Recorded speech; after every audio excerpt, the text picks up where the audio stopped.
1971 এবং 1952 ভাষা শহীদ যে তরুণরা আমাদের যে নতুন আন্দোলনের একটা প্রেক্ষাপট সৃষ্টি করে দেয়, সেই যাত্রা থেকে আবার আমাদের 24-এর আন্দোলন হয়।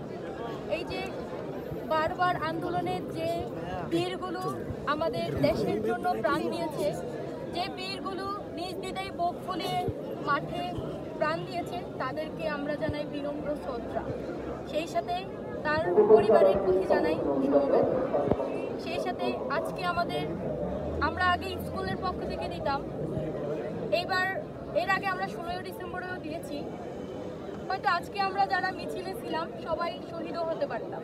এই অনুভূতিটা আমরা ফিল করছি। আমরা তাদের জন্য দোয়া কামনা করি, আল্লাহ যাতে জান্নাতের মাকরাম দেয়।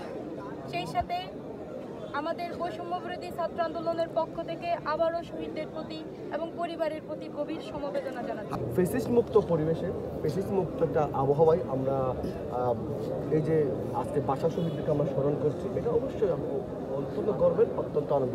আপনারা জানেন বিগত 16 বছর যাবৎ এই বাংলাদেশে যেভাবে একটি ফেসিস্ট সরকার যেভাবে গণতন্ত্রকে হত্যা করেছিল, যেভাবে আপনার স্বাধীনতা হরণ করেছিল, আমি মনে করি মানে ওইরকম ওই বিগত 16 বছর যাবৎ আমরা যেই পরিবেশে বা যে আবহাওয়ায় আমরা ফুল দিয়েছি, এবার একটা মানে অনেকটা এক্সেপশনাল, অনেকটা ব্যতিক্রম।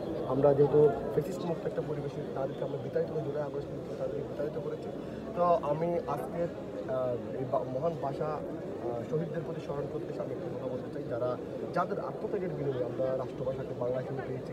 1971 সালে যাদের আত্মত্যাগের বিনিময়ে আমরা স্বাধীন সার্বভৌমত্ব বাংলাদেশ পেয়েছি।